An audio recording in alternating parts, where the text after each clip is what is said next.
돈. 목사님이 주식 투자해도 되느냐? 소비의 문제는 습관의 문제입니다. 공부 좀 합시다. 제가 수익 실현을 한 다음 재투자를 해야 되는 거지. 대박치는 방법은 있는가? 안녕하세요. 말대답 김지방 기자입니다. 오늘은 저희가 5번째 시간인데요. 굉장히 예민하면서도 굉장히 뜨거운 이슈를 가지고 얘기해 보겠습니다. 돈, 특히 목사님이 주식 투자해도 되느냐 등등 해서 우리가 지금 이 뜨거운 이 주식 투자 열기 속에서 신앙인들이 어떤 태도와 또 어떤 가치관을 가지고 여기 좀 이렇게 대처하면 좋은가, 또 실제적으로 주식 투자에서 성공할 수 있는 대박치는 방법은 있는가, 이런 것들 같이 얘기해 볼 수 있도록 하겠습니다. 예. 오늘 저희가 정말 이 분야에서 전문가이시면서 굉장히 깊은 경험을 가지고 계신 분들 저희가 모셨습니다. 개미 목사의 주식 투자 첫걸음이라고 하는 굉장히 괴랄한 책을 쓰신 예, 목사님 모셨습니다. 장일 목사님, 예, 소개해 주시죠. 네, 반갑습니다. 이번에 개미 목사의 주식 투자 첫걸음이라는 되게 한편으로 혁신적이면서 한편으로 되게 위험한 신간을 발간하게 된 목회자 대표 개미 장일 목사라고 합니다. 예, 반갑습니다. 목사님 지금 그럼 현직으로 목회를 하고 계신 건가요? 네, 저는 광주에서 왔고요. 네. 네, 광주 중심의 팔로우 교회라고 네, 팔로우 교회 담임 목사로 지금 재직 중에 있습니다. 예. 그러면 이 주식 시장의 대세를 팔로우하는 그런 네, 그런 의미로도 볼 수 있겠습니다. 예, 목사님 책 표지에 잠깐 한번 보여주시죠. 예. 네, 이번 1월달에 기독 출판사인 사자와 어린 양에서 출간되었고요. 초기 예약 판매에서부터 지금 반응이 좋아서 또 독자들의 다양한 후기들 기다리고 있는 그런 상황입니다. 예. 좀 궁금하고 보게 되는 책일 것 같아요. 예. 그리고 우리 신성진 교수님 또 모셨는데요. 글로벌 사이버 대학교 재테크 자산관리학과라고 하는 아주 솔깃한 학과의 학과장으로 계십니다. 예. 네, 안녕하세요, 신성진입니다. 반갑습니다. 저는 은행에서부터 직장생활 시작해서 금융권에서 계속 일을 하다가 지금은 그 글로벌 사이버 대학교 재테크 자산관리학과의 학과장을 하게 됐고요. 그래서 늘 한 30년 가까이 직업에서 또 사람들을 만나면서 돈에 대해서 고민해 왔는데 그 바탕 속에 늘 예수쟁이로서 이걸 어떻게 고민해야 될까 그런 생각도 계속 했던 것 같아요. 오늘 또 그 얘기를 나눌 수 있는 시간인 것 같아서 엄청 좋고 많은 분들의 도움이 되는, 또 제가 또 많이 배워나가는 그런 시간이었으면 좋겠습니다. 예. 저 학과장님께서도 책 많이 내셨죠? 예. 제 8권째 책인데요. 이게 부와 가난을 결정하는 머니프레임이라는 책입니다. 제가 책을 쓸 때 늘 그런 생각을 하는데, 제가 가지고 있는 크리스찬 성경적인 생각들을 어떻게 보통 사람들이 언어로 풀어낼까 이런 생각을 합니다. 이 책을 보면 기독교적인 용어는 전혀 없는데 바탕은 기독교적인 바탕 속에서 쓴 거다, 이렇게 생각하고, 그걸 또 저를 아는 분들은 또 그렇게 얘기들 하세요. 그래서 아마 우리 크리스찬들도 보시면 도움이 되실 거라고 생각합니다. 예. 네. 돈에 대한 프레임을 오늘 같이 얘기할 그렇죠. 수 있는 그런 시간 될 것 같습니다. 네. 예. 그리고 오늘 특별히 개미 중에 상개미 우리 젊은 손동준 기자 이 자리에 또 함께 했습니다. 한번 소개해 주시죠. 네, 안녕하십니까. 국민일보 기자 손동준이고요. 소개해 주신 대로 개미 중에 상개미고요. 주식 투자 시작한 지는 한 코로나 때 시작했으니까 한 5년 정도 됐지만 예. 그 아이가 이제 젖을 떼고 이유식을 먹고 밥을 유동식을 먹고 해야 되는데 계속 그냥 젖만 먹고 있는 뭐랄까요. 지식은 계속 주린이 상태로 계속 머무르고 있는 그야말로 개미 중에 상개미, 작은 개미 손동준입니다. 수익률 좀 물어봐도 되나요? 예. 근데 이게 너무 요즘 장이 좋다 보니까 수익률은 아주 좋습니다. 사실. 몇 퍼센트인가요? 전체로 구체적으로 치면 한 50%? 50%? 네네. 시드가 크진 않지만 한 50% 정도 됐고 아주 무식한 투자를 하고 있는 주식창을 들여다보지 않는 그야말로 하나님께서 짚어주시는 거 찍고 계속 투자하는 방식의 투자를 하고 있습니다. 예, 아주 굉장히 이상한 투자법을 하고 있습니다. 네, 오늘 하여튼 농담입니다. 돈 얘기, 주식 투자 얘기 한번 제가 내놓고 한번 해보겠습니다. 저희가 시작할 때 원래 기도로 시작하거든요. 오늘 저희가 다섯 번째 팟캐스트에서 처음으로 다섯 번째 만에 처음으로 저희 목사님 모셨기 때문에 우리 목사님의 기도로 시작하도록 하겠습니다. 목사님 좀 기도해 주시죠. 좋으신 하나님 감사합니다. 기독교 프리미엄 팟캐스트를 지향하는 말대답 귀한 코너에 초대받아서 또 여러 훌륭한 패널들과 함께 이 시간을 하고 있습니다. 금융자본주의 시대를 살아가는 이 시대 가운데 교회와 성도들이 참 깊은 고민을 가지고 있습니다. 투자와 금융을 죄악시할지 아니면 어느 정도 저희가 받아들여야 할지 실제적인 문제를 놓고 나누는 가운데 저희 안에 유익한 또 통찰이 또 이 채널을 보는 또 많은 구독자들에게 전해져서 그 모든 움직임들이 하나님 나라를 세우는 궁극적인 방향으로 나아갈 수 있도록 함께하여 주옵소서. 예수님의 이름으로 기도합니다. 아멘. 이 프로그램은 국민일보 프렌즈 이분들의 후원으로 제작됩니다. 국민일보 프렌즈는 건전한 기독교 저널리즘을 위한 정기 후원 프로젝트입니다. 여러분의 후원으로 건강한 기독교 콘텐츠를 이어가는 큰 힘이 됩니다. 네, 자세한 사항은 더보기란을 눌러주시면 됩니다. 감사합니다. 저희가 여기 호칭을 저희는 이제 신앙적인 팟캐스트, 아주 신앙심 깊은 팟캐스트이기 때문에 교회에서 부르는 호칭으로 하려고 하는데요. 목사님은 목사님이라고 하면 되고, 우리 저 학과장님, 집사님, 신 집사님, 그리고 우리 손동준 기자님은 집사입니다. 집사, 저도 서리 집사입니다. 우리 세 집사님과 한 분의 목사님 오늘 같이 하도록 하겠습니다. 근데 개인적으로는 그런 생각이 들었어요. 개미 목사의 주식 투자 첫걸음이라는 책이 나온다고 하니까 이제 장이 끝났구나. 목사님까지 주식시장에 들어올 정도면 절정이다. 이게 남은 것은 폭락꾼이 아닌가. 팔고 떠나야 된다. 이런 생각도 들면서 그런 게 있잖아요. 우리가 성경에서 돈에 대해서 얘기하는 구절 할 때 제일 먼저 생각하는 게 돈을 사랑하는 것이 일만하게 뿌리니라 라고 하는 게 요 질문이 디모데전서 6장 10절 말씀인데 요 말씀 한 구절이 너무나 강렬해가지고 사실은 돈에 대해서 좀 저도 그렇고 이 부정적인 프레임이 일단 깔려있고 굉장히 좀 소극적으로 이렇게 이 생각하는 게 있고 또 한편으로는 다른 사람들은 딱 주식 투자로 지금 뭐 우리 손 집사님은 50%라고 했지만 지금 뭐 100%, 150% 얻는 사람들도 많은데 너무 배 아프다. 내가 이게 일만하게 뿌리를 멀리하기 위해서 수익률까지 멀리해야 되는가. 약간 그런 또 고민들도 같이 있고 막 이렇거든요. 목사님께서 어떻게 이 주식 투자에 대해서 관심을 가지게 되셨는지 이게 참 궁금합니다. 일단은 성경에 돈 이야기가 많죠. 예수님의 설교 중에도 한 3분의 1 가까이가 돈에 대한 그런 내용이고요.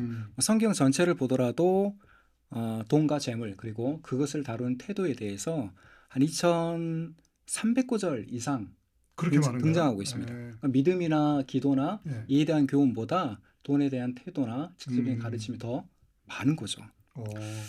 하지만 이제 기자님 말씀하셨다시피 돈은 사람이 일만하게 뿌리다라는 그 너무 강렬한 그 강조가 강단 안에서 많이 가르치다 보니까 좀이 아니라 많이 성도들이 소극적이고 회피하는 경향이 많이 있었던 것 같습니다. 하지만 성경에서 돈을 경계하는 가장 큰 이유는 돈이 이제 하나님과 경쟁하는 주인자를 놓고 경쟁하는 거의 유일한 대상이기 때문입니다.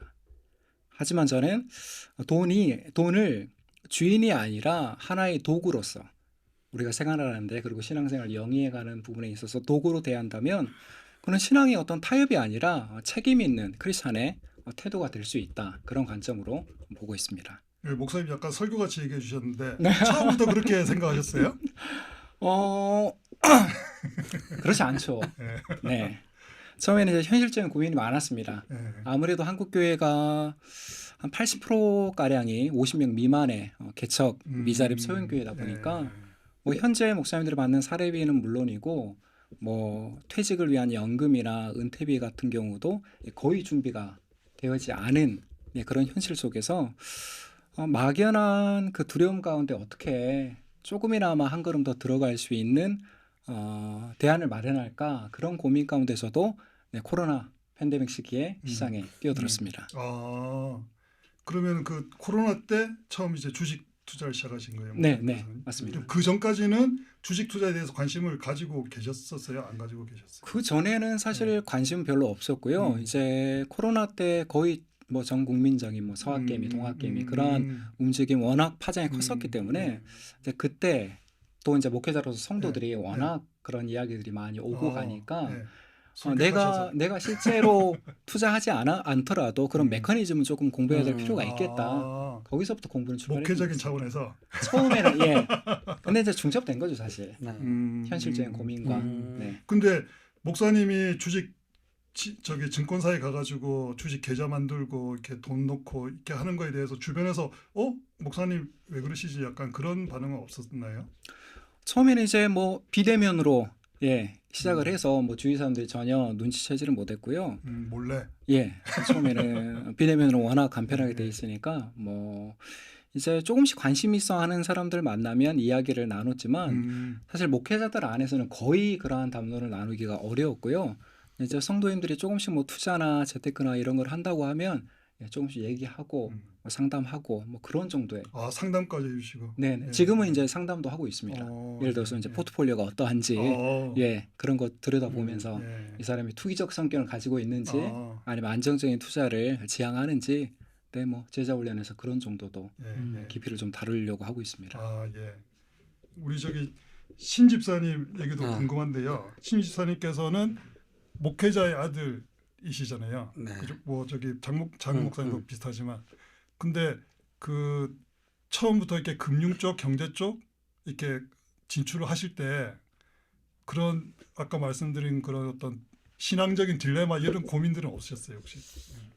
이제 직장 취직할 때야 뭐 이렇게 요즘하고 좀 달라서 그냥 여러 군데 추천서 받아서 하면서 제일 괜찮은 데 선택하는 이런 식으로 선택을 했고, 한 3년 정도 직장 생활을 해야 되겠다. 그 뒤에 직장 생활을 하고 나서 어떤 뭐 신앙적인 삶을 살아야 될지 고민을 해봐야 되겠다. 뭐 이런 생각들을 저희 때 많이 했거든요. 그래서 들어간 게 이제 조흥은행이었고 지금 신한은행이 합병된 그때 이제 금융을 처음 접하게 됐고, 그러다가 90년대 후반에 ING 프루덴셜 외국계 보험사들 막 들어왔을 때 그때 제가 그런 잡 제안을 받고 사람들하고 만나고 얘기하고 대화하고 도움 주고 상담하고 이런 걸 되게 좋아하는 상황에서 되게 괜찮은 잡이겠다 나한테. 이제 그래서 옮기게 되면서 개인 상담이 이제 시작된 게 그게 이제 98년도부터고. 그러니까 한 30년 동안 이제 그렇게 해왔죠. 근데 일을 하면서 늘 이제 저한테는 그 일이 어떤 일이었냐면, 보험이라는 거는 만 원씩 내서 10만 원이 필요한 사람한테 주는 것. 그게 자본주의 사회에서 가장 인간적인 시스템이고 크리스찬으로서 할 만한 일이다. 뭐 이런 철학이나 개념들을 가지고 이제 시작을 했고, 그다음에 계속 일을 하면서 어떻게 하면 크리스찬으로서 돈을 제대로 바라봐야 되나 이런 고민들을 계속 했죠. 그러니까 하다 보니까 제가 이제 머리 프레임이라는 책도 이게 돈에 대한 심리나 생각 태도에 관련된 책인데 그게 이제 성경적인 내용들을 같이 보면서 이제 고민을 많이 했던 건데, 아까 목사님도 말씀하셨지만 이게 돈에 대한 생각이나 이런 것들이 크리스찬들이 되게 뿌리 박혀 있는 부분들이 있거든요. 돈은 별로 안 좋은 것. 그렇죠. 근데 조금 더 들여다보면 사실은 돈이 아니고 돈을 사랑하는 게 문제고 그 최우선 놓는 게 문제고. 돈이 문제가 아니라 돈을 사랑하는 게 문제다. 그렇죠. 돈을 사랑하는 게 문제고, 그 돈이 일만하게 뿌리가 아니고 돈을 사랑함이 일만하게 뿌리가 되는 거고. 그러니까 또 하나 이제 좀 파고들어 보면 돈이 가지고 있는 속성 자체가 하나님의 자리하고 늘 이렇게 싸우게 되어 있거든요. 쇼펜하우어가 그런 얘기를 했는데, 모든 재화는 구체적인 필요를 만족시키지만 돈은 모든 필요를 추상적으로 만족시킨다 이런 얘기를 했어요. 이게 돈 있으면 다 될 것 같아요. 돈이 있으면 뭐 이렇게 우리가 배고프면 빵 먹고 뭐 추우면 옷 사 입고 이러면 되는데 돈이 있으면 다 할 수 있잖아요. 근데 모든 필요를 추상적으로 만족시키는 존재, 그게 이제 신적인 존재잖아요. 그게 이제 세상이 점점 자본주의가 점점 더 발달하고 금융자본주의가 심화될수록 사실은 돈이 가지고 있는 힘이 더 세지는 거죠. 그래서 늘 싸우게 되는데, 그런데 보니까 그걸 안 다루고는 답이 안 나오는 거예요. 그래서 그걸 제대로 좀 공부해서 알려줘야 되겠다 이런 생각들을 계속 가지고 있고, 그다음 우리 목사님 좋은 책 쓰셨지만 저는 이제 기존에 쓰던 책의 마지막 또 숙제로 계속 생각하고 있는 거는 크리스찬들이 어떻게 돈을 잘 다루게 될지 저는 이제 투자보다도 전체적인 부분들을 좀 생각을 하면서 하는 그런 스타일인데 그런 부분들 좀 계속 지금도 고민하고 있죠. 그래서 돈에 대한 생각을 좀 바꿀 수 있으면 참 좋겠다. 그리고 제대로 볼 수 있으면 좋겠다. 네. 이런 생각들 좀 가지고 있어요. 굉장히 또 질문들이 많이 생기는데 돈이 문제가 아니라 돈을 사랑하는 것이 문제다. 그렇죠. 근데 또 그런 구조 있잖아요. 저기 내 재물이 있는 곳에 내 마음도 있다. 그렇죠. 그래서 이 땅에 보화를 쌓지 말고 하늘에 보화를 쌓아라. 그 이제 하늘에 보화를 쌓는다는 게 뭘까라고 하는 측면인데, 그러니까 내 주변에 가난한 사람들을 돕고, 그다음에 선한 비즈니스를 하는 사람들한테 투자하고 이런 게 저는 이제 하늘에 보화를 쌓는 거라고 생각하는 거죠. 아주 이분법적으로 교회 헌금하는 건 하늘에 보화를 쌓는 거고, 사람들과의 관계 속에서나 이렇게 쓰는 거는 땅에 쓰는 거, 이런 식의 관점들 속에서 돈에 대한 부정적인 생각이나 잘못된 인식이 생기는데 이제 그런 것에서 벗어나게 좀 이제 정리를 하다 보면 그러면 하늘에 보화를 쌓아야죠. 하늘에 보화를 쌓는다는 게 뭐니라고 했을 때 우리 김지방 기자가 되게 힘들어하고 있으면 가서 밥 먹고 식사하고 커피 한잔 하면서 도와줘. 이게 이제 하늘에 보화를 쌓는 거죠. 이제 그런 쪽으로 좀 맥락 이제 관점이 좀 넓어지면 조금 다른 생각들을 하게 되고, 돈과 관련돼서 내가 이거를 아까 목사님 말씀드린 책임이라는 관점에서 하나님이 나한테 맡겨주신 거를 어떻게 잘 다루고 잘 관리하고 잘 쓰고 잘 투자하고 이런 게 책임이라는 측면에서 다가오면 그냥 돈이 나쁜 것이다가 아니고 수단으로 잘 관리해야 된다, 이런 차원으로 이제 가게 되죠. 그게 참 근데 그 선이 되게 딜레마인 것 같아요. 그러니까 돈은 중요한데 돈을 중요하게 생각하고 잘 관리를 하는데 사랑하지는 마라. 그렇게 하면은 근데 관심은 가져야 되잖아요. 근데 관심을 가지면은 뭐 솔직하게 얘기할게요. 아침에 딱 눈 뜨면 오늘 저기 간밤에 미국 증시가 어떻게 됐을까 이 생각부터 먼저 들지. 오늘은 또 하나님께서 나에게 어떤 말씀을 주실까 성경을 펴봐 이 생각이 먼저 안 들거든요. 그러니까 그 말로는 돈을 잘 관리하지만 사랑하지 말라라고 하는 게 말로는 쉬운데 돈에 관심을 가지면서 돈의 그 강력한 힘에 휘말리지 않는 게 굉장히 어려운 것 같아요. 목사님 어떤 그 선이 어떻게? 저는 그 고민이 없는 건 불가능하다고 생각을 하고요. 돈과의 싸움, 돈과의 씨름은 사실 평생을 해나가야 되는 그런 과업입니다. 그리고 크리스찬들은 이제 성화라는 그런 과정을 거치잖아요. 이제 거듭난 우리 그리스도인들이 하나님을 닮아가는 그 과정, 거기서 이제 자기의 욕망과 싸우는 그 과정인데요. 저는 돈과의 그 싸움은 평생토록 계속되는 과정이라서 그런 걸 일단은 받아들이고 그 안에서 내 마음의 중심이 정말 어디에 있는지, 어디로 향하는지를 점검해 나가는 게 그게 매일의 실천적인 지혜라고 그렇게 생각을 합니다. 마음이 어디로 향하는지. 네. 마음이 돈으로 자꾸 향하는데 어떻게 할까? 그럼 때려서 또 방향을 또 바꿔야죠. 네.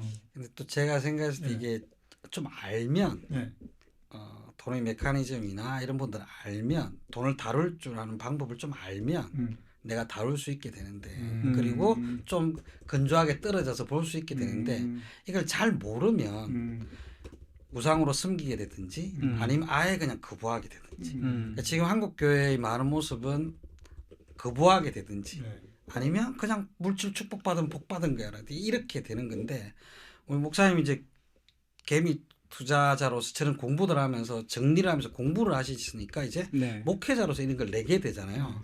근데 공부를 안 하면 목회자들은 하면 안 되라든지 그냥 축복받아라든지 이렇게 되거든요. 그렇죠. 그래서 이제 공부를 해야 된다고 생각해요. 그러니까 공부를 해서 어떻게 다루는지 힘이 생기면 지식이라는 게 그게 생기는 거잖아요.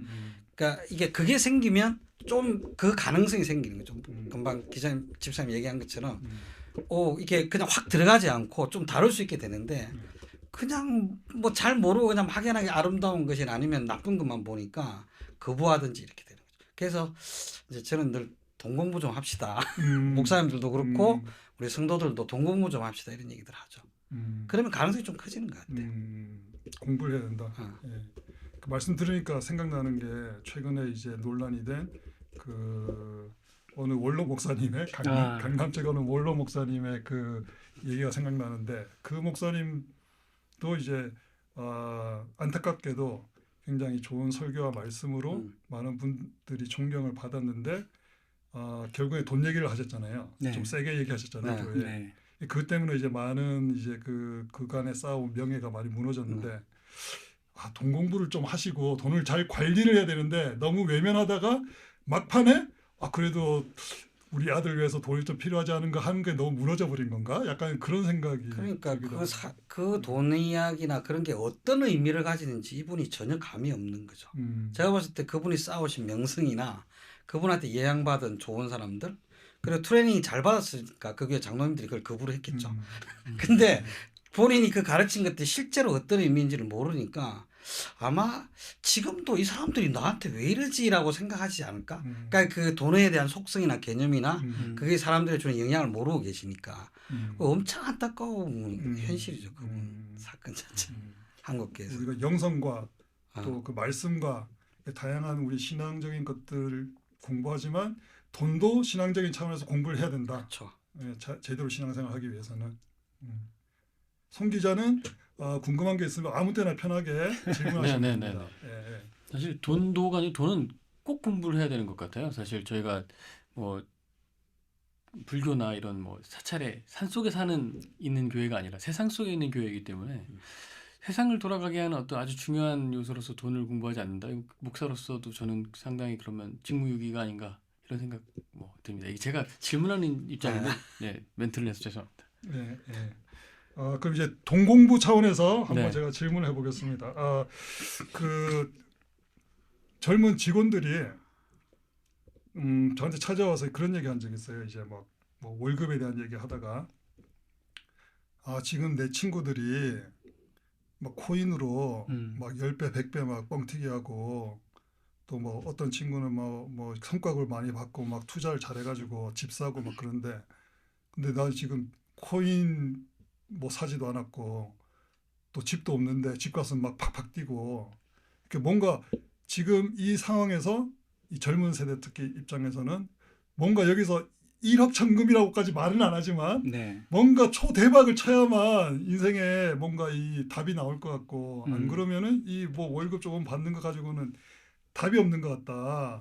그러면서 이제 월급을 올려달라고 많이 찾아오겠지. 일단 그러면서 굉장히 조급함 그리고 어떤 그 절망감이 뒤섞인 그런 얘기들 되게 많이 하더라고요. 제가 그런 이제 후배들이 찾아오면은 잘 다독이긴 하지만 청년들 입장에서는 이해가 되더라고요. 그런 조급함이나 절망감이나 그리고 앞에 나한테는 이 돈이라고 하는 게 굉장히 늘 부족하고 결국에는 나는 돈 때문에 사회에서 실패할 것 같다는 불안감 굉장히 클 것 같거든요. 이런 청년들한테도 뭔가 답이 될 수 있는 공부가 있습니까? 요즘 용어로 이제 포모 현상이라고 하죠. 그 뒤처짐에 대한 불안이나 공포. 미디어나 유튜브가 되게 과장되게 분위기를 형성하는 것도 큰 몫이라고 생각합니다. 적어도 물론 그 썸네일이 강력해야 바로 조회수 클릭으로 이어지니까 어느 정도는 이해하겠지만 근데 실제적인 통계를 놓고 보면 그런 일확천금을 만지는 사례는 거의 희박하거든요. 그게 너무 뭐 일반적이라고 보기는 어렵겠지만 주위에서 들려오고 또 접하는 유튜브에서 보다 보니까 그런 현상을 느끼는데요. 저는 그런 현상이 가장 깊은 근원적인 이유가 아까 우리 하 과장님 말씀해 주신 대로 그 무지에서 비롯된 불안과 공포라고 생각을 합니다. 그럼 불안이나 공포를 느낄 필요가 없다는 건가요? 제대로 공부를 하면 이제 앞으로 오늘보다 내일을 더 준비할 수 있다라는 용기가 생기는 것이지 뭐 계속 뒤처진다는 그런 불안감에 허적되지는 않을 것 같아요. 용기를 가질 수 있는 방법이 있나요? 일단은 어떤 방향이나 목적지를 설정하기 전에 지금 나의 현재 있는 위치, 내가 어디에 있는가를 들여다볼 필요가 가장 우선이라고 생각되는데요. 뭐 앞으로도 나오겠지만 그러면 현재 자기의 이제 재무 상태가 어떻고 또 자기 수입과 그에 대비해서 지출 규모가 어떠한지 이런 것들은 이제 세부적으로 먼저 점검하는 게 투자 이전에 그래야 되는 전체적인 맵이라고 생각을 합니다. 그렇죠. 사실 젊을 때부터 투자해야 된다, 아껴 써야 된다 그런 얘기들 많이 하지만 월급 받는 게 빤하고 또 그 빠져나가야 되는 게 빤하니까 사실 그 월급은 통장을 스치기만 하고 카드값 빠져나가고 뭐 다 빠져나가고 나면은 남는 게 없잖아요. 그러면은 젊은 사람들 특히 더 내가 뭐 투자하라고 하지만은 뭐 누가 나한테 한 뭐 1,000만 원쯤 갖다 주든지, 응? 100만 원이라도 누가 좀 이렇게 빌려주든지 아니면은 난 투자할 방법이 없다. 그래서 더 이제 답답한 것 같거든요. 근데 그런 이제 자기 점검하고 하는 것만으로도 이게 뭔가 용기가 생깁니까? 그게 그 점검하는 것만 가지고 이제 생기진 않겠지만 그 점검을 하면서 자기가 못하는 이유나 이런 걸 좀 발견을 하게 되겠죠. 보통 보면 내가 돈을 어디에 쓰고 있는지를 알면 내가 어떻게 살아가고 있는지가 보이니까 이제 거기서 내가 바꿀 수 있는 게 뭔지를 알게 되고 그러면 예를 들어서 줄일 수 있는 게 뭐다라고 하는 거는 나의 현상을 이제 제대로 알아보면서 이제 생길 수 있는 게 있죠. 근데 아까 금방 얘기하신 것 중에 이제 젊은이들한테 하고 싶은 얘기 중에 하나가 늘 이제 실수를 하는 거는 보통 보면 우리 크리스찬도 마찬가지인데 탐욕과 두려움 때문에 생기는 조급함이라는 게 늘 이제 실수를 이렇게 그러니까 이거 지금 하면 안 될 것 같고 막 이런 것들인데 근데 말씀하신 대로 내 상황이 어떤가를 보고 장기적으로 계획을 세워서 하면 그러니까 내가 돈을 벌 때 어떻게 조금 더 벌 수 있는 방법이 있나 그리고 내가 쓰는 것을 조금 줄여서 저축을 늘릴 수 있는 방법이 있나 그리고 투자 수익률을 지금 은행보다 조금 더 높일 수 있는 방법이 있나 이게 같이 이렇게 묶여서 들어가면 그렇죠. 이게 제대로 굴러가면서 눈덩이처럼 불어나는데 버는 걸 2배로 튀기려고 달라들고 쓰는 걸 반으로 줄여서 살려고 그러고 인생이 재미가 하나도 없잖아요. 그다음에 이거를 10% 8% 10% 요 정도를 계속 하려고 하면 답들이 있는데 이걸 뭐 30% 50% 하려니까 무리하게 되고 그러면서 대박 줬다가 쪽박 차게 되고 이런 게 있거든요. 근데 8%뭐 5% 가지고 답이 안 나올 것 같거든요. 답이 나오죠. 답이 계산을 나오네요. 해보면 연평균 수익률 한 10% 정도를 계속 장기적으로 운영한다라고 하면 자기가 저축하는 돈이 한 30에서 50만 원 정도만 돼도 일정 정도 시간이 되면 경제적인 자유를 누리는데 별 두려움이 없다는 게 계산상으로 맞습니다. 10%만 돼도 그럼요. 연 10%면은 한 달에 1%도 안 되는 거잖아요. 수익률이. 그럼요. 연 10%를 계속 낸다라고 하는 건 아주 훌륭하죠. 그 정도면 그럼 한 달에 1% 수익률만 내도 걱정하지 마라. 그 정도면 충분하다. 지금 뭐 S&P 500 수익률이 연평균 지난 몇 년 동안 하면 12%에서 14% 이렇게 나오잖아요. 그래서 그것만 하면 미국에는 이제 연금 백만장자들이 많은데 그 사람들이 소득의 일부분들이 그냥 그 401k라고 하는 우리나라 퇴직연금 같은데 고정적으로 들어가 버리잖아요. 그러니까 그게 다 미국 시장에 다 투자돼서 그다음 그래서 이제 그 사람들이 퇴직할 때쯤 되면 그것만 가지고 백만장자들이 되는 거죠. 퇴직연금만 가지고 다른 데는 하나도 안 빼고. 그래서 우리도 계산을 해보면 젊었을 때부터 하는 사람들 내 소득의 진짜 일부분만 장기적으로 투자하면 충분히 그게 계산하는 게 나와요. 근데 이제 그걸 빨리 하려고 하니까 문제가 되고 사고가 나고 그런 거죠. 그러니까 그런 공부를 하자는 겁니다. 제가 생각하기에. 잠깐 우리가 너무 빨리 투자 얘기로 넘어가 버렸는데 근데 이 아껴가지고 자기 이제 그 지출을 점검한다는 거, 그 예를 들어서 뭐 신용카드 명세서에다가 자기 뭐 공과금 빠져나간 걸 이렇게 놔두고 본다, 이런 건가요? 근데 거기서 보통 이제 상담을 해보시면 두 분 다 이제 많이들 만나시니까 줄일 수 있는 게 있나요? 젊은 사람들이 제일 많이 이거는 좀 젊은 사람들이 많이 쓰는 거지만 요거는 줄이는 게 좋겠다. 뭐 또 실제적으로 구체적으로 이렇게 좀 그런 게 있을까요? 일단은 좀 공식적인 데이터가 필요한데요. 예를 들어서 가장 쉽게 이해할 수 있는 게 자동차 구입. 자동차. 뭐 30 정도 돼서 이제 사회생활 시작할 때 작은 차라도 하나 가지고 이렇게 시작을 하잖아요. 근데 대부분의 자산 관리사들이 자동차를 예로 들면 전체 연봉의 한 50% 정도. 예를 들어서 연봉 3천만 원을 받으면 50%면 1,500이니까 그 정도면 뭐 경차 새거 아니면 중고로는 이제 준준형, 아반떼 같은 그런 승용차를 살 수가 있는데 우리 젊은 친구들이 그런 거에 이제 만족을 하지 못합니다. 아반떼 K3 그런 거에 만족을 못하고 이제 더 윗단계로 처음부터 그렇게 이제 눈높이를 높이다 보니까 사실 돈이 없는 게 아니라 돈을 모으기가 어려운 그런 구조로 가게 되는 경향이 적지 않는 것 같아요. 첫 번째 이제 차에 대한 좀 욕심을 낮춰라. 뭐 차뿐만이 아니라 뭐 월 이제 집 렌트 나가는 부분이나 뭐 저축하는 부분이나 이게 좀 세분화되게 가이드가 있어야 되는데 그런 기준이 전혀 없는 상태에서 수입과 지출을 관리하다 보니까 당연히 돈은 남는 게 없죠. 월세 네. 또 그 저기 주거비죠. 주거비. 네. 또 여기 재테크 자산 관리 학과시니까 예, 좀 더 아니, 구체적으로 얘기해 주실 수 있을 것 이게 같은데. 기본적으로 지금 젊은 분들이 네.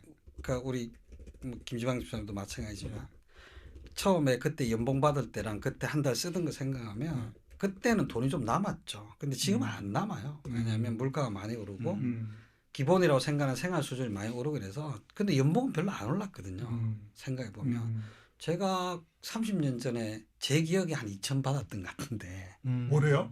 아니지 연봉? 연봉으로. 아, 예. 깜짝 근데 놀랐어요. 지금 한 5천 6천 뭐 이 정도면 예. 잘 받는 거 진짜 예. 잘 받는 사람 더 받는 그렇죠. 사람도 물론 예, 있지만 예, 예. 한 3배 정도 올랐다고 예. 생각하면 예. 그 물가나 집값 이런 거는 훨씬 더 많이 올랐단 말이에요. 그러니까 그 옛날에는 안 해도 되는 걸 지금 하고 살고 그렇기 때문에 어려워요. 근데 그거를 자기 개인이 보면서 좀 발견하도록 해야 돼요. 그러니까 제가 이렇게 이제 자기가 적어놓은 걸 보고 그러니까 제가 볼 때 줄일 게 없어요. 말씀하신 것처럼 야 이거 어디 줄이냐 근데 이제 물어보죠. 엑셀로 쭉 파일 적은 거 보고 너 어디 줄일래? 그럼 제가 한참 보다가 배민 이게 좀 많아요. 배민. 그러니까 맞아, 이거 맞아. 한두 번 줄여볼까요? 그렇지. 네가 이걸 한 번을 줄이면 3만 원을 줄일 수 있고 두 번을 줄이면 5만 원을 줄이는데 그 5만 원이라는 게 투자로 되면 얼마 되는지 한번 볼까? 이제 이런 거예요. 그래서 이 사람이 얘기하면서 그럼 이 줄인 돈을 배민 통장을 만들어서 내가 먹고 싶은데 줄여서 자기가 왜냐면 지방에서 올라와서 혼자 자취하는데 그렇죠. 힘들게 이제 직장 퇴근해가지고 그냥 시켜 먹고 말고 싶을 때 그렇죠. 그때 그냥 내가 요리해서 먹고 그 돈을 저축하는 거. 그러면 이제 내가 아낀 돈이 딱 보이죠 이렇게 쌓인 게 한 달에 2번 먹었다, 3번 안 먹었다 이런 것들. 그러니까 이제 돈을 모으는 게 좀 재미가 있어지는 거고 이제 그런 것들을 통해서 스스로를 이제 보면 좀 알게 되는 거죠. 예. 택시비 통장을 해놓고 한 달에 택시를 많이 타던 친구가 있었는데 그렇죠. 너무 많이 쓰는 것 같다. 그거 어떻게 해볼래? 택시비 제가 한도 통장을 만들고 택시비 늘 그 통장에서 써볼게. 택시비 한 달에 내가 얼마까지 30만 이상 안 쓰겠다? 쓴다. 그래서 그 벌써 오래된 얘기인데 그 친구는 이제 저 만나면 대표님 덕분에 매달 20만 원씩 아껴가지고 저축하고 있잖아요. 이제 이런 거죠. 그러니까 아낄 게 없어요. 아낄 게 없는데 자기가 보고 내가 하고 싶은 게 있으면 선택할 수 있는 힘이 생기는 거죠. 그래서 그걸 통해서 이제 하는 거죠. 예. 학과님 생각하실 때는 사실 집사님 생각하실 때는 네. 저는 택시나 배민은 아주 사실은 뭐랄까요 요즘 저도 MZ의 어떤 그 끝무렵에 있는 사람으로서 생각할 때는 소비 행태에서 그래도 건강한 측에 생각하는 것 같아요. 누구한테 과시형 소비에 해당하지는 않는 것 같은데 제가 생각하는 주변의 어떤 뭐 또래들을 봤을 때는 뭐 더 어린 친구들도 마찬가지고 SNS를 하면서 오마카세 먹고 플렉스 문화. 네, 플렉스하고 해외 가고 사실 이게 정말로 없을 수 있었던 소비이긴 한데 남들 하는 거 내 친구 갔는데 나도 샤넬백 하나 사서 이렇게 가는 정서. 뭐 저는 요즘 청년들의 소비 행태에 대해서 어떻게 보시는지 그런 과시적 소비나 이런 것들. 그러니까 그거를 막 안 하라고 하기가 힘들어요. 왜냐하면 옛날에는 그걸 볼 일도 없었거든요. 그게 우리 뇌에 버케블러리가 딱 박히면 욕망이 생겨. 옛날에는 오마카세라는 단어가 우리 버케블러리에 없었어요. 우리가 아는 단어 중에 없었단 말이에요. 네. 유럽 여행 가면 독일, 프랑스 얘기했지 크로아티아 이런 게 없었거든요. 이제 그런 단어들이 들어오면서 이제 욕망이 생기는데 그 욕망이 생길 수 있는 통로들이 많아졌잖아요. 그러니까 어려워요. 그러니까 그게 쉽지 않다라는 걸 인정을 하는 거지. 그거 쉽지 않지. 그럼 그거 어떻게 할래? 그래서 저는 이제 계획적으로 사치하라 그러거든요. 사치하지 말라는 게 아니고 계획적으로 사치하라. 예를 들어서 오마카세 먹고 싶지. 그러니까 1년에 몇 번 누구랑 먹을래? 나는 진짜 나하고 나한테 소중한 사람들 우리 김지방 기자라고 엄청 사랑하는 후배가 있는데 그 후배랑 오마카세를 1년에 한 번 정도 먹고 싶어. 그럼 그거를 언제 정도 먹겠다. 가족들하고 먹겠다. 그럼 몇 번 정도로 하면 그 돈을 생각날 때마다 기분 날 때마다 하면 그게 카드 빚이 되고 나를 힘들게 하니까 그렇게 하지 말고 야 그 계획을 세워. 그래서 통장을 하나 만들어. 10,000원씩 넣든 20,000원씩 30,000원 넣든. 그래서 그 돈이 모였을 때는 신나게 써. 왜? 사치를 위해서 계획했으니까. 모으는 과정도 재밌고 쓰는 과정도 재밌고 쓰고 나서 후회 없고. 개인적으로는 그 사치를 위한 그 주식 투자가 상당히 좋은 동기부여가 된 것 같아요. 맞습니다. 사치하려고 주식 투자한다. 뭐 사치라고 표현하니까 조금 이제 복잡해지긴 하는데 저는 이제 저희 아들이 뭐 기차 타는 걸 굉장히 좋아해요. 네. 유럽에 가서 한번 기차 태워주고 싶다. 아니면 일본이라도 한 1년 정도를 부지런히 모아보자 해서 QQQ에 그냥 계속 넣었더니 이게 제 의도처럼 이렇게 올라가더라고요. 실제로 1년 정도, 2년 정도 하니까 갈 수 있겠는데 거기서부터 이제 지금 물론 실행을 하진 않았지만 그것조차가 또 하나의 또 목표가 되어주는 것도 상당히 좋은 동기부여가 아닌가 생각이 듭니다. 개인적으로. 어떻게 생각하십니까? 자기 돈을 관리할 수 있는 힘이 생기고요. 그 다음에 이렇게 생각보다 우리가 적금이나 이런 거 보험 같은 거 넣기 시작하면 끝까지 가는 경우가 많지 않거든요. 근데 그걸 경험해 보는 금방 또 우리 집사님 같은 경우는 그걸 아이하고 얘기하면 아이한테 경제 교육도 되고 엄청 좋죠. 그 계획적인 사치라는 게 가지고 있는 장점들이 여러 가지가 있어서 사치를 하지 말라고 하는 게 아니라 아니 내가 진짜 좋아하는 우리 부모님, 우리 목사님 같은 분들 모시고 오마카세 가는 게 뭐 죄가 아니잖아요. 그걸 가고 싶어하는 게 그게 잘못된 욕망이 아니거든요. 근데 그거를 지금 현세에서 막 쓰다 보면 그게 나를 망치게 되고 나를 굉장히 힘들게 하니까 그렇게 하지 말고 계획을 세워봐라. 그리고 그 계획을 세우는 과정도 신나고요. 모으는 과정도 되게 신나요. 저는 투자를 시작하면서 소비가 줄었어요. 사실 그 투자 자체를 진짜 좋은 케이스네. 투자 자체를 플렉스하기 시작했거든요. 와. 근데 그게 저는 대박이다. 전자제품 사는 거에 약간 병적인 집착을 하던 사람이었는데 애플을 사기 시작한 거예요. 주식을. 근데 이게 그 같이 아이패드 사고 이러던 친구랑 야, 나는 주주야. 그런 거 자체가 많이 사죠. 저 나름대로는 상당히 이게 저한테 효용이 있더라고요. 그래서 아주 스마트한 분이네. 근데 약간 저는 의문이 생기는 게 두 분께서 이제 얘기해 주신 게 차에 대한 욕망을 잘 좀 낮춰라. 그리고 뭐 주거비 좀 너무 이렇게 럭셔리하지 않더라도 좀 최소화시키는 게 중요했고 또 배달 또 줄이고 또 뭐 그렇게 얘기해 주셨는데 그러니까 결국에는 이제 돈을 좀 줄이기 위해서는 쓰는 것보다는 약간 몸으로 때워라. 약간 그런 얘기들을 해주신 것 같은데 그게 물론 이제 젊은 세대는 당연히 저도 이제 꼰대 입장에서는 젊은이들은 그렇게 해야 된다고 생각하지만 그런 욕망을 제어한다는 게 저는 지금 이제 우리가 이렇게 얘기로는 하지만 쉽지는 않을 것 같거든요. 실제로 이렇게 만나보면 그런 얘기 하면은 잘 실천을 합니까? 우리 손 집사님처럼 잘 실천을 젊은이들이 그걸 잘 받아들이고 실천이 되나요? 내가 요걸 줄이고 진짜 한번 아껴보겠다 이런 얘기들이 실천까지 잘 이어지나요? 어떻습니까? 일단은 그 시대적인 소비 흐름이 이것도 조금씩 바뀌어요. 그 전에는 이제 뭐 욜로라고 한 번 사는 인생 그냥 후회 없이 지르다가 한번 가자라고 했다가 욜로족들이 골로족이 됐습니다. 아예 골로 갔습니다. 그러다가 최근에 등장한 키워드가 이제 짠테크.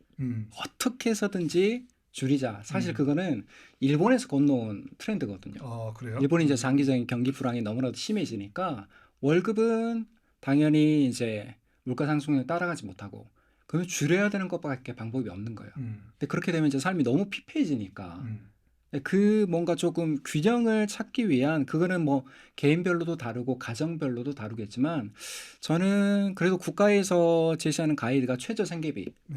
최저생계비는 말 그대로 매달의 생존과 기본적인 품위 유지를 위해서 최저로 필요한 선인데 그게 어느 정도 충족되는 상황에서 나머지 영역은 저는 그 잉여 자금으로는 적극적으로 투자를 해라. 최저생계비만 써라. 너무 가혹한 것 같은데 괜찮을까요? 조금 일단 가이드는 거기 두고 있습니다. 가이드는 거기다 두고 근데 이게 워낙 케이스 바이 케이스라 딱 일률적으로 이렇게 말하기는 어려운 것 같아요.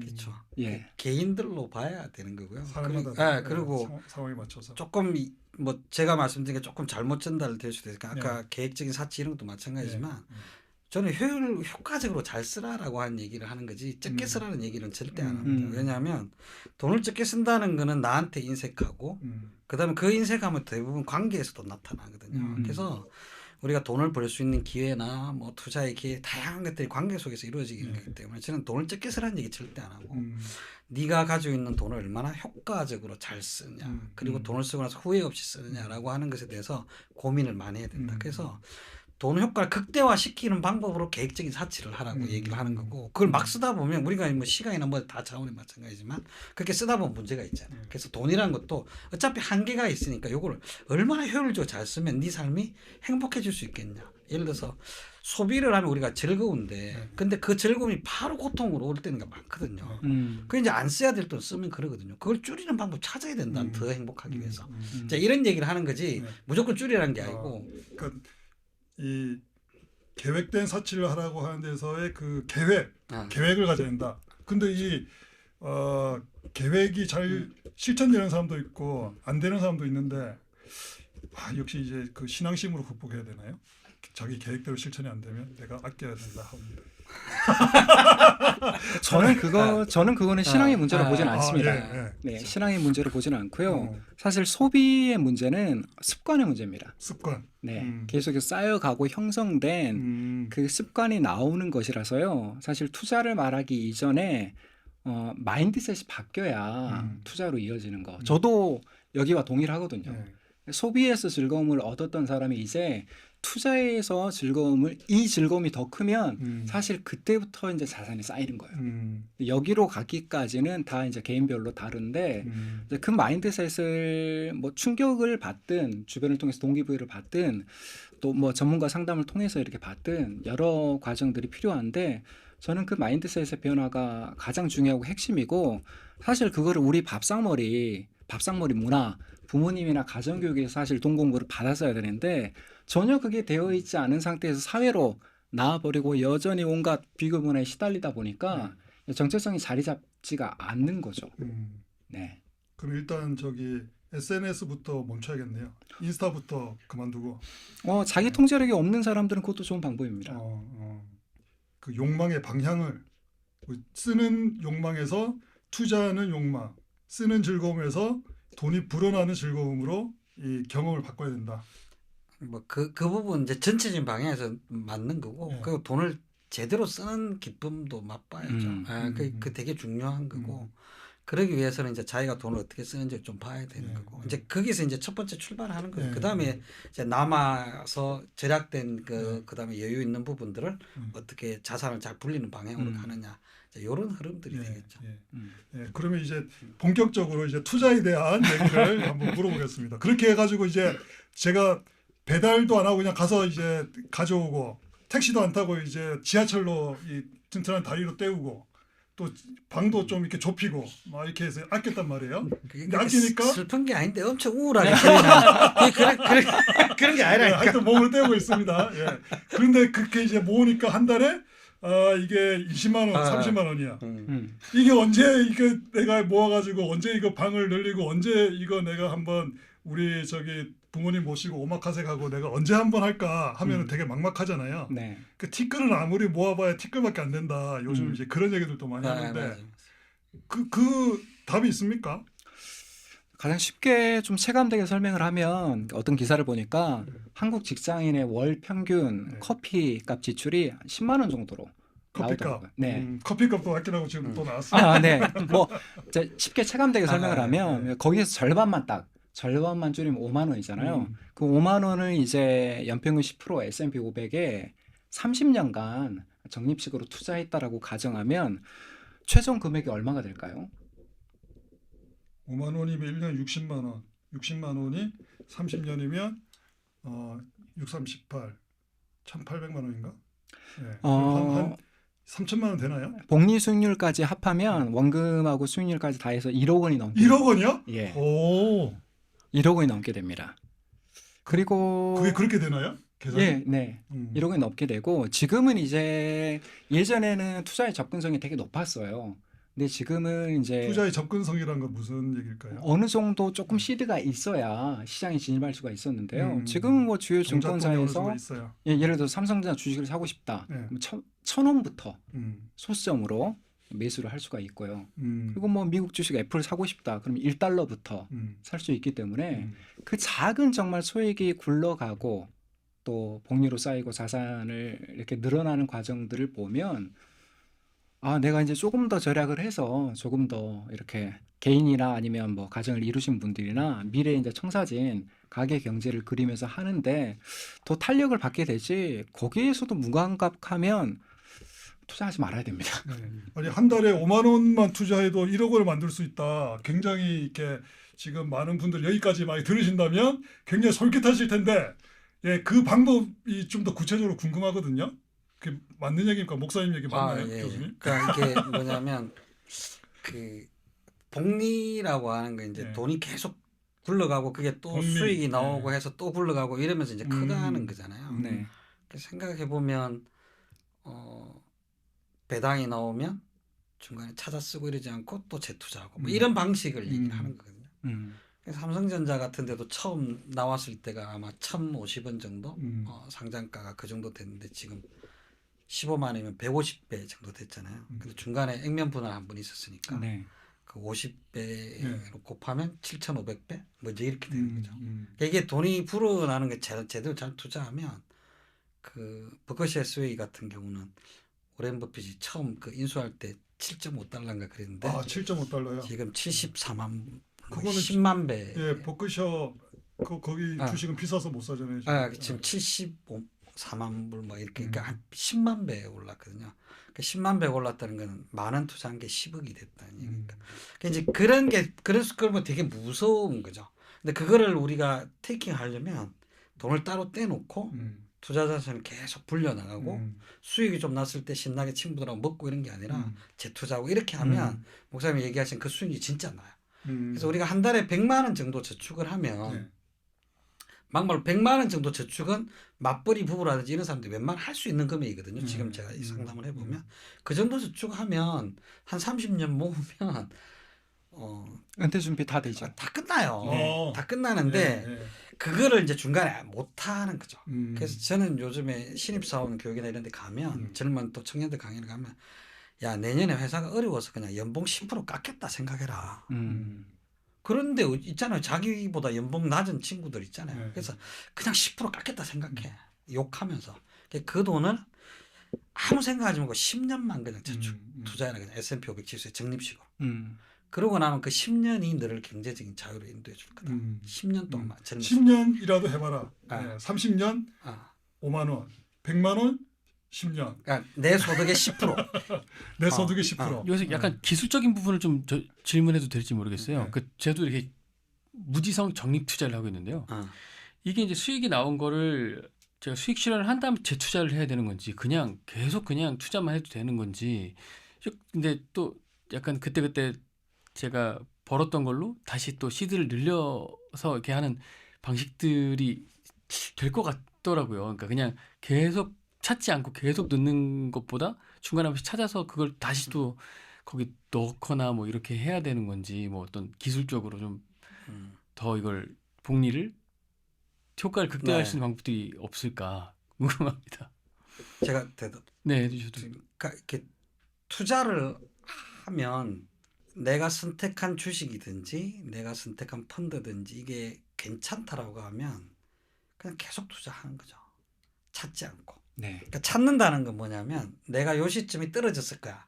좀 있으면 오를 거야라고 하는 걸 안다는 걸 전제로 하는데 그게 쉽지 않거든요. 그래서 계속 투자해가지고 언제 찾냐? 돈 필요할 때죠. 그러니까 이게 주식 투자할 때 제일 문제가 뭐냐면 뭐 10% 이하 떨어지면 뭐 손절하고 20% 이상 하면 입증하고 뭐 이런 얘기들인데 그게 아니라 이게 100배, 1000배 오르는 게 주식이거든요. 그래서 그거를 알아서 이렇게 샀다 팔았다 하는 사람들이 다 실패한다. 그래서 코로나 때 보면 왜 우리 한 1700에서 2400 그 가던 기간 동안에 그게 한국증권산업연구원인가 그게 조사를 했는데 증권사 4군데에서 데이터를 받아가지고 20만 명을 조사를 했어요. 그 시기 쭉 시장이 올라가던 그 시장에 계좌 가지고 있는 20만 명. 그 새로 이제 시장에 들어온 그 20만 명을 대상으로 해서 수익률이 얼마나 됐을까 조사를 해봤거든요.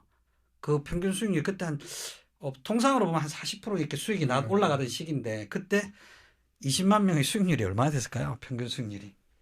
뭐 시장하고 비슷하게 갔나요? 그렇지 않습니다. 60%가 손실봤다는 거 아니에요? 손실을 봤어요? 신기하잖아요. 이렇게 수익주의 이렇게 오르는데 어떻게 손실을 보냐면 샀다 팔았다. 그렇죠. 자기가 뭔가를 선택해서 할 수 있다. 그래서 저는 시장을 이기려고 하는 시도를 하지 마라. 이런 얘기들 합니다. 저 아는 이제 친구가 그 무슨 요일은 조금 떨어지는 날이 있고 무슨 요일은 올라가는 보통 이제 그런 추세. 무슨 요일이에요? 삼성전자 같은 경우는 그렇다. 뭐 그러면서 무슨 요일에 샀다가 무슨 무슨 요일에 요일인데 팔았다가 월요일에 뭐 샀다가 무슨 요일에 목요일에 사고 팔아요? 이렇게 하면 비중을 네. 계속 늘려갈 수 있어. 너가 한 달에 투자할 수 있는 게 원래 한 100이었으면 그렇게 하면은 뭐 200을 투자할 수 있는 뭐 비결이야 이렇게 해가지고 그걸 해야 되나? 저 그냥 막 정리만 하고 있었는데 이렇게 해갖고 정말 목사님 말씀하신 대로 1억을 만들 수 있는 건지 제가 좀 더 기민하게 계속 시장을 봐야 되는 건지 이런 것에 대한 좀 궁금증이 생기더라고요. 단타를 쳐도 되느냐? 그러니까 제가 한 종목만 하더라도 네, 그걸 네. 계속 보면서 샀다 팔았다 해야 되는 건지 이런 거에 대한 네. 고민이 있더라고요. 일단은 그런 친구들은 이제 좀 멀리하면 좋습니다.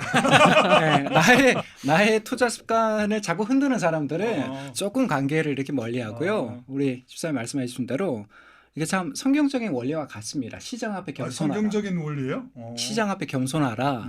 이게 이제 하나님이 주신 사실 금융자본주의도 하나님이 주신 저는 일반 은총의 원리 안에 들어있다라고 생각을 합니다. 내가 보는 걸 예측할 수 있고 내가 어느 정도 컨트롤할 수 있다는 것은 그 자기 교만이에요. 월가에 날고 기는 펀드 매니저들도 그건 못 맞춥니다. 시장 안에 많이 머무는 시간, 복리, 그리고 데이터가 남겨준 이제 적립 투자의 가장 안전한 방법. 사실 이게 건강한 투자의 원칙이 되어야 하는 거지.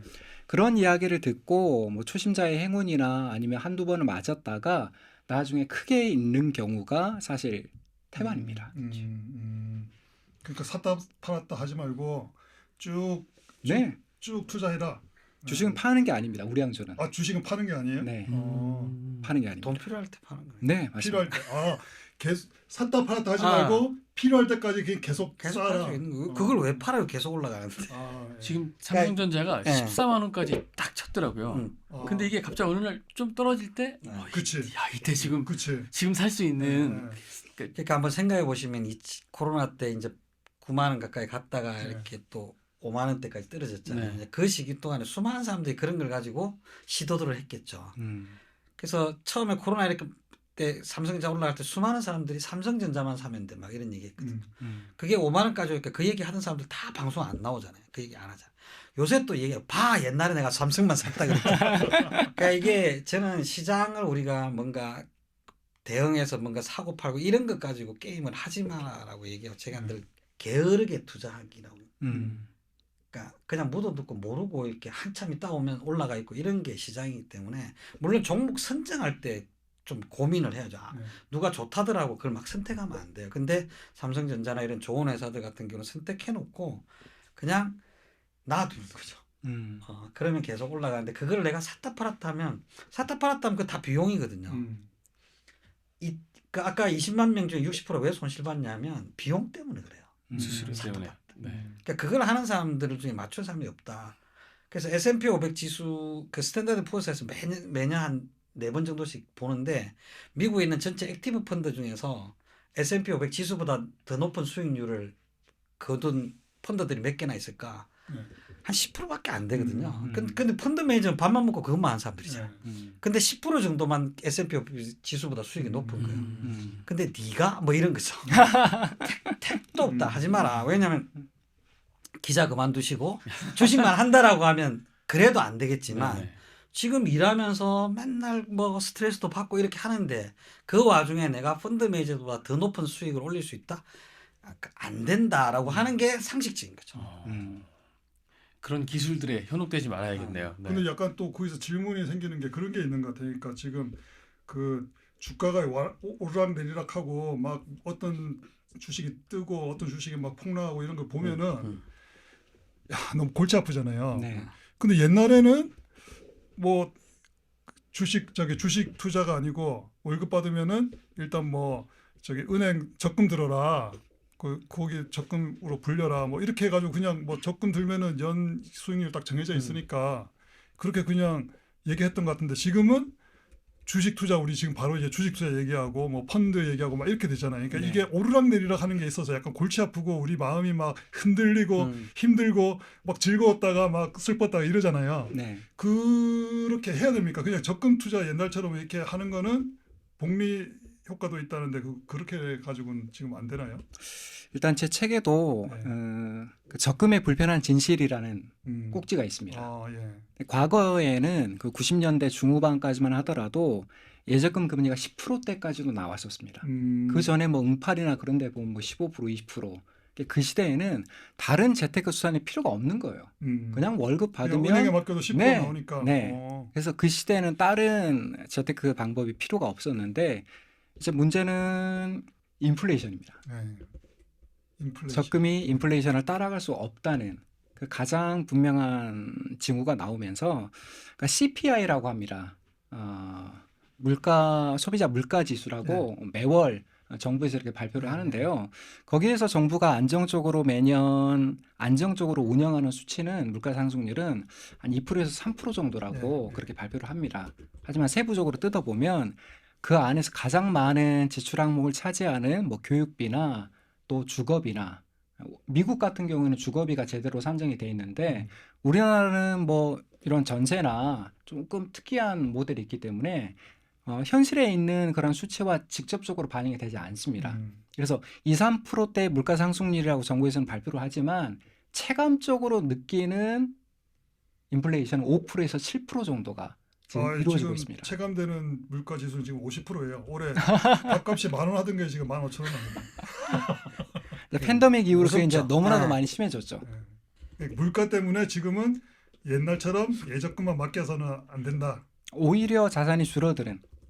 네. 오히려 거기만 맡기면은 그러니까 돈의 가치가 하락하는 거죠. 그러니까 예를 들어서 내가 이걸 지금 100만 원을 주고 사고 싶은데 안 샀어요.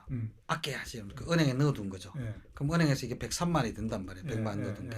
근데 이건 내년에 105만이 되는 거죠. 그러니까 실제로 내가 103만 원을 가지고 105만 원짜리 못 사잖아요. 그러니까 화폐의 가치라고 하는 건 구매력인데 구매력이 자꾸 떨어지는 거죠. 그걸 보완을 하려면 은행에 투자해가지고 저축을 해가지고 안 되는 거죠. 그래서 단기적으로 쓸 돈은 뭐 은행을 이용하지만 장기적으로 쓸 돈은 넣어두면 넣어둘수록 내 돈이 가치 자꾸 떨어지니까 그 돈을 일단 가치 유지를 하기 위해서라도 투자를 해야 되는 거고 그 다음에 지금 이제 자산 증식이나 이런 부분들을 생각한다라고 하면 투자를 하지 않을 수 없으니까 그래서 저축이 아니라 투자를 해야 되는데 근데 아까 말씀하신 것처럼 아니 매달 그냥 하면 안 되냐?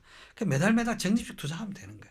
목사님 책에도 아마 써놓으신 것 같은데 제가 제목을 좀 보니까 그냥 매달 30만 원씩 20만 원씩 10만 원씩 적금 넣듯이 맞습니다. 2년 3년 내에 쓸 돈이 아니면 그걸 그냥 인덱스 펀드에 하는 거예요. 그럼 그게 계속 불어나서 아까 말씀드렸던 아까 5만 원 가지고 1억 만들기 이제 그게 되는 거죠.